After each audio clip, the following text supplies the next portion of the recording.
Hello friends, welcome to our channel. जैसा कि आप लोग देख सकते हैं कि इस सीरीज में आपको रेलवे द्वारा प्रीवियस ईयर में पूछे गए साइंस के क्वेश्चंस कवर कराए जा रहे हैं। तो आपके रेलवे ग्रुप डी में 25 क्वेश्चन साइंस के आने हैं, तो उसकी दृष्टि से बहुत ही हेल्पफुल है। तो चलिए शुरू करते हैं आज की क्लास।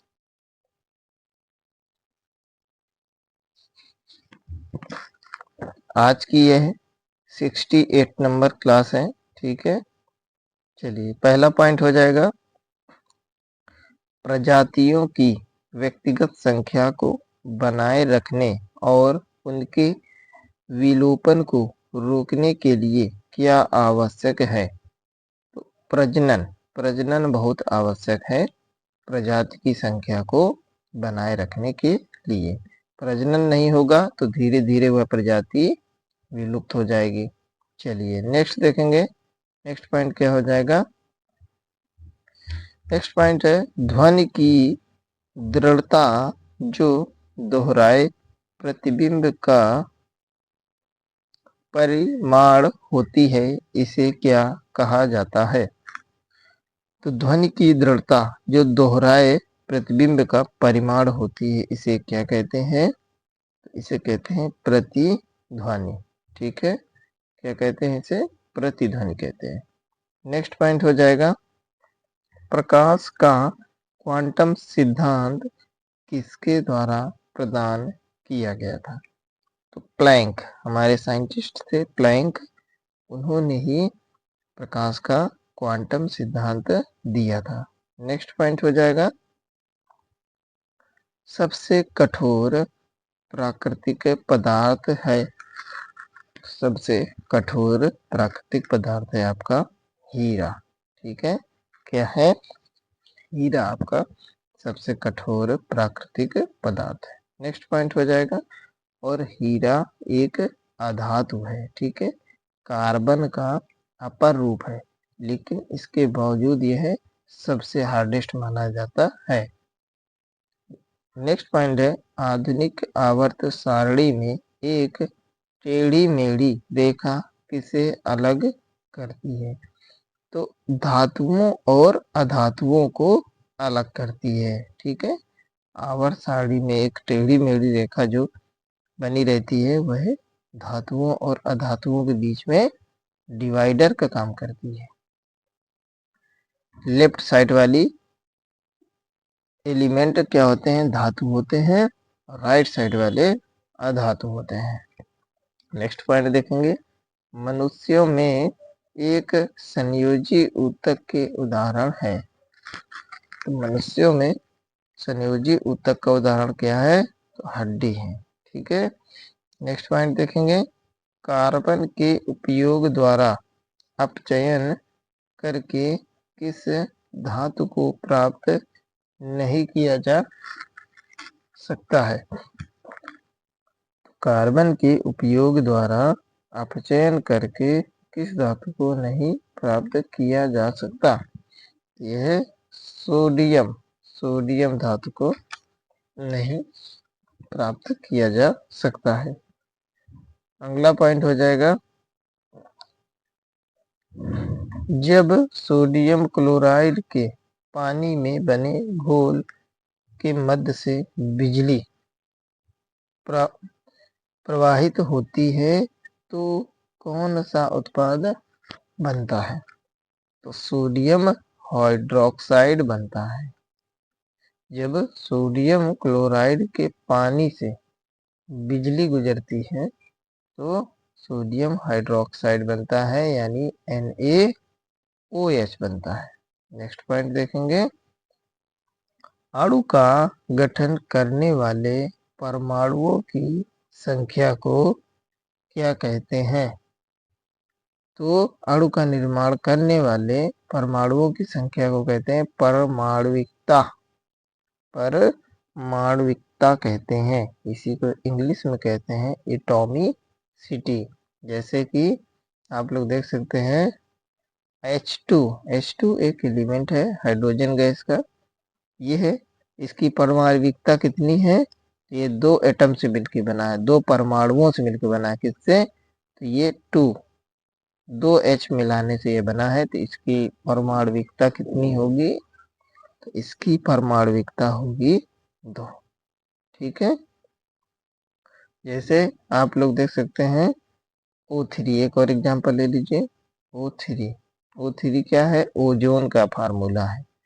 ओजोन का यह एक अणु है, लेकिन यह 3 परमाणुओं से मिलकर बना है। यह ऑक्सीजन के 3 परमाणुओं से मिलकर बना है। ठीक है, इसकी परमाणविकता कितनी हो जाएगी? 3 हो जाएगी। तो आप लोग समझ गए होंगे। चलिए नेक्स्ट पॉइंट हो जाएगा, बर्फ पानी पर तैरती है क्योंकि इसका घनत्व पानी से कम होता है, इसीलिए बर्फ पानी में तैरती रहती है। नेक्स्ट पॉइंट हो जाएगा, एम कक्षा यानी कि सेल में समाहित किए जा सकने वाले इलेक्ट्रॉनों की संख्या कितनी होती है? तो आपके 18 इलेक्ट्रॉन एम कक्षा में समाहित किए जा सकते हैं। देख सकते हैं सेल कक्षाएं आपकी कौन कौन सी होती हैं? तो के से शुरू होती हैं, के, एल, एम, ठीक है, एन, ओ, ऐसे सीरियल से आपकी कक्षाएं चलती हैं। ठीक है, तो आपका ये आता है तीसरे नंबर पे। पहले वाले के पास में कितना रहता है?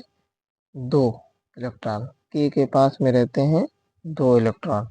एल के पास में कितना रहता है? 8 इलेक्ट्रॉन।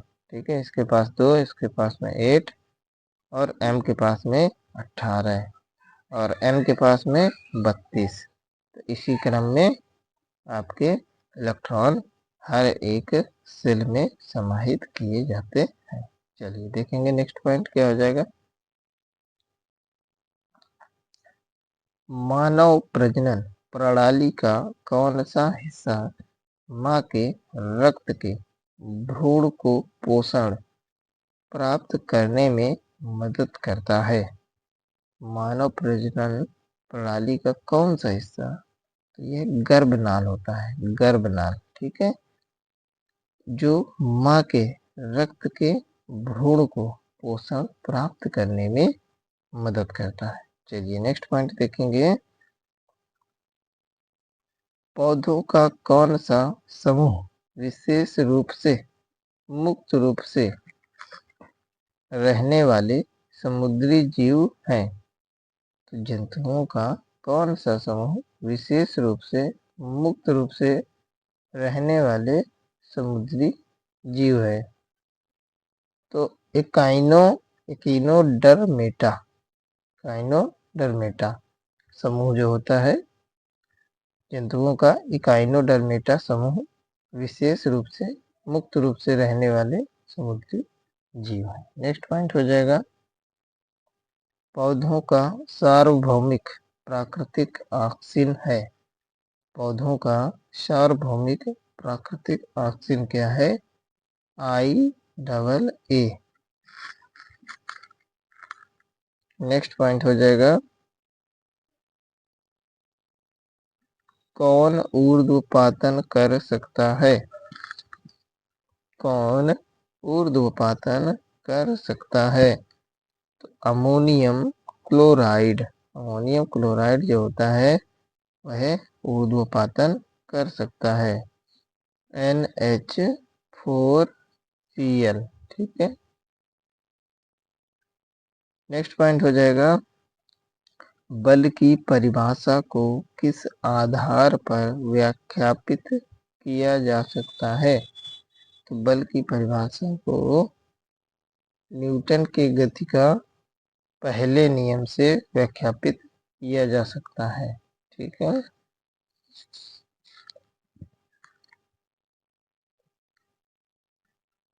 नेक्स्ट पॉइंट हो जाएगा आपका, कौन सा जानवर अपना लिंग बदल सकता है?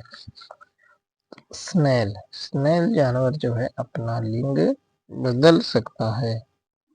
नेक्स्ट पॉइंट हो जाएगा, इस प्रकार के प्रजनन में अधिक विविधता उत्पन्न होती है।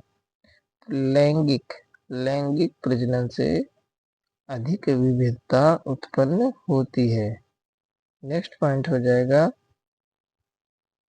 पानी के द्वारा ऊपर की तरफ लगाया गया बल क्या कहलाता है?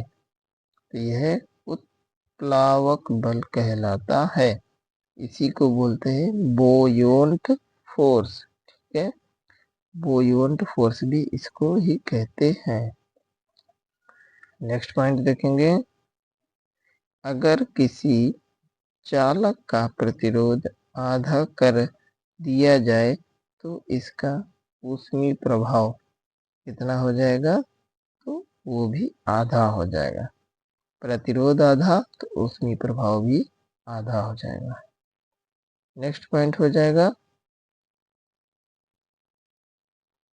पौधों का नर प्रजनन अंग है। पौधे का नर प्रजनन अंग होता है आपका पुंकेसर। नेक्स्ट पॉइंट है, अत्यधिक प्रतिरोध वाले चालक को क्या कहा जाता है? उसको कहते हैं प्रतिरोधक। नेक्स्ट पॉइंट हो जाएगा,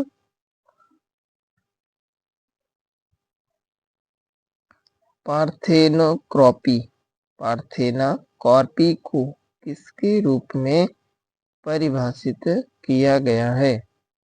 तो पार्थेनोकॉर्पी को निषेचन के बिना फलों के विकास के रूप में परिभाषित किया गया है।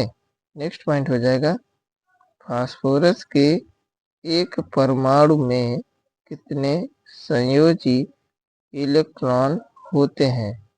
तो फास्फोरस के एक परमाणु में 5 संयोजी इलेक्ट्रॉन होते हैं।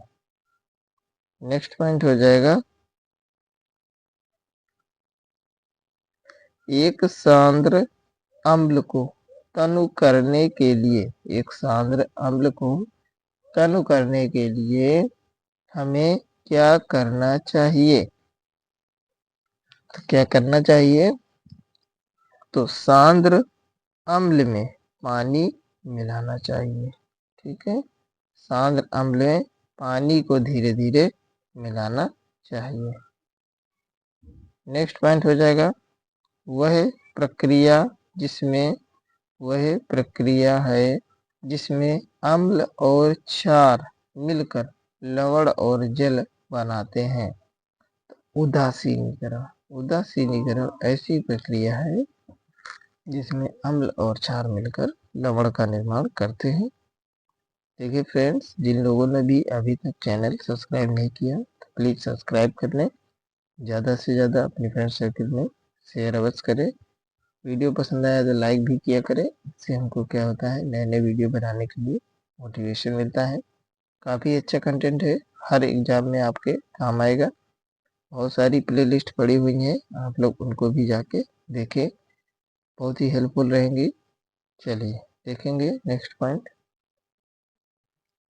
एक अवतल दर्पण के वक्रता केंद्र पर एक वस्तु रखी गई है, इसका प्रतिबिंब कहाँ बनेगा?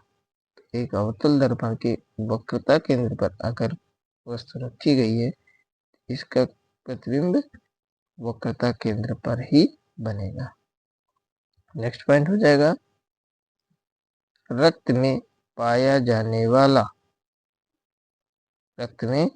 जाने वाला शरीर में ऑक्सीजन परिवहन के लिए जिम्मेदार होता है। तो ये प्लाज्मा, रक्त में पाए जाने वाला जो प्लाज्मा होता है वह ऑक्सीजन परिवहन के लिए जिम्मेदार होता है हमारी बॉडी में। नेक्स्ट पॉइंट हो जाएगा, बिजली में प्रतीक R का प्रयोग किसके लिए करते हैं? बहुत ही सिंपल क्वेश्चन है, R का प्रयोग प्रतिरोध के लिए करते हैं। नेक्स्ट पॉइंट हो जाएगा, कौन सा उभयलिंगी फूल है? उभयलिंगी फूल आपको बताना है, सरसों का फूल उभयलिंगी होता है। नेक्स्ट है, उस अंग को नाम दें जहां भ्रूण विकसित होता है। गर्भाशय। गर्भाशय में ही भ्रूण का विकास होता है। नेक्स्ट पॉइंट हो जाएगा, पर पानी के 1 मोल में कितने अणु मौजूद हैं? पानी के 1 मोल में 6.02 इंटू 10⁻23 अणु मौजूद हैं। ठीक है। नेक्स्ट पॉइंट हो जाएगा, निम्न में कौन सा जानवरों में पाया जाने वाला हार्मोन नहीं है? कौन सा हार्मोन जानवरों में नहीं पाया जाता? तो यह होता है आपका ऑक्सिन हार्मोन। नेक्स्ट पॉइंट हो जाएगा, ऑक्सीजन में, नेक्स्ट पॉइंट है, ऑक्सीजन में कार्बन को जलाने पर कार्बन डाइऑक्साइड उत्पन्न होते समय कौन सी अभिक्रिया घटित होती है? ऑक्सीजन में कार्बन को जलाने पर कार्बन डाइऑक्साइड उत्पन्न होते समय दहन अभिक्रिया घटित होती है। नेक्स्ट पॉइंट देखेंगे, एक वस्तु पर बल लगाने के बावजूद भी किया गया कार्य शून्य होगा यदि उसका विस्थापन क्या हो? शून्य। अगर विस्थापन शून्य है तो उस पे लगाया गया बल शून्य होता है। ठीक है। नेक्स्ट पॉइंट हो जाएगा, क्योंकि फार्मूला होता है आपका W बराबर FS। क्या होता है? W बराबर F इंटू S। अब अगर S ही 0 है तो पूरा यह 0 हो जाएगा। नेक्स्ट पॉइंट हो जाएगा, जंतुओं का सबसे बड़ा समूह कौन सा है? तो जंतुओं का सबसे बड़ा समूह होता है आर्थ्रोपोडा समूह। नेक्स्ट पॉइंट हो जाएगा,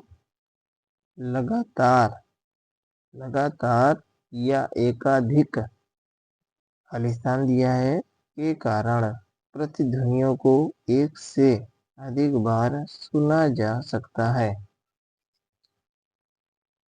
लगातार एक से अधिक बार परावर्तन के कारण प्रतिध्वनियों को अधिक बार सुना जा सकता है।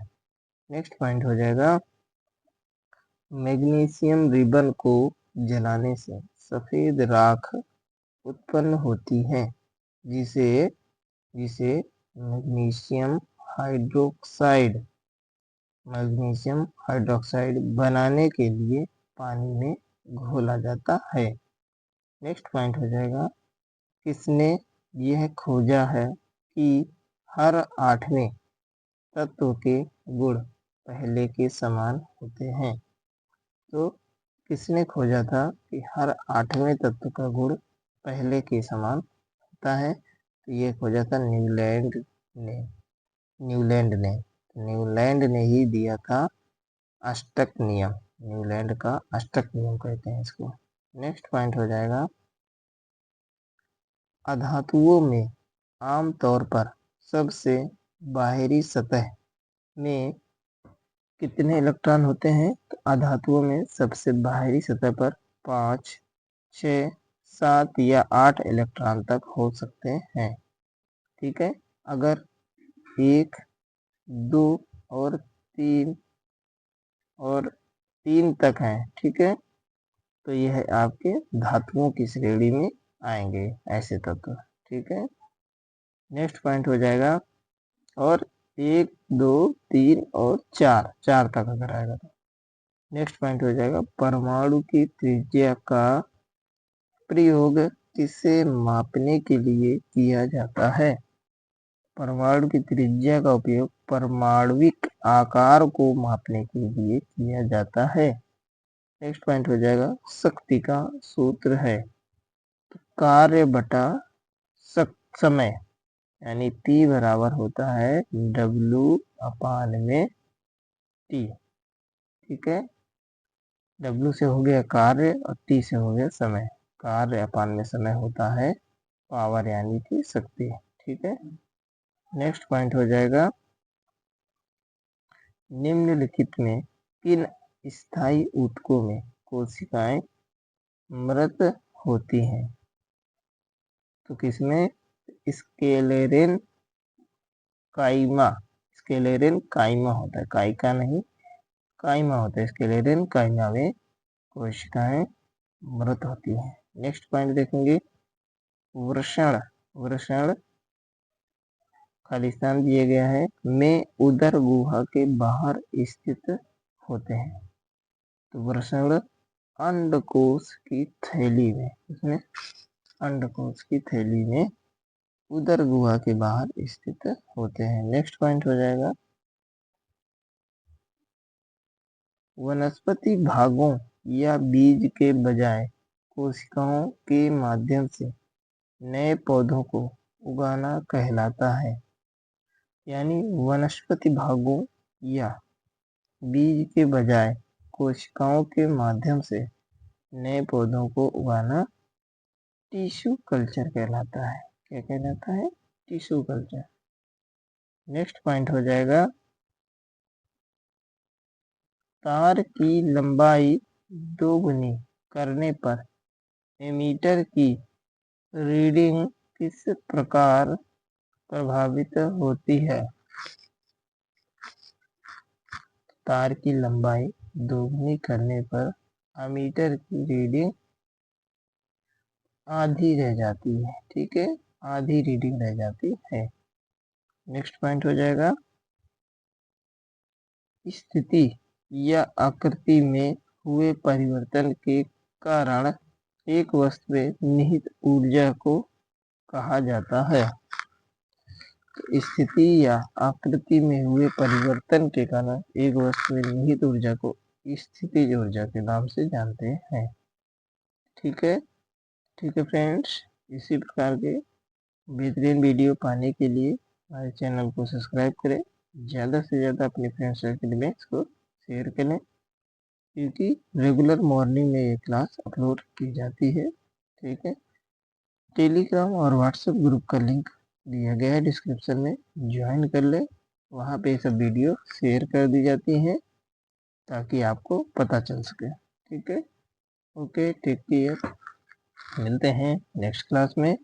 जिन लोगों ने चैनल सब्सक्राइब नहीं किया तो प्लीज़ वो लोग जरूर सब्सक्राइब करें, अपना सपोर्ट बनाए रखें।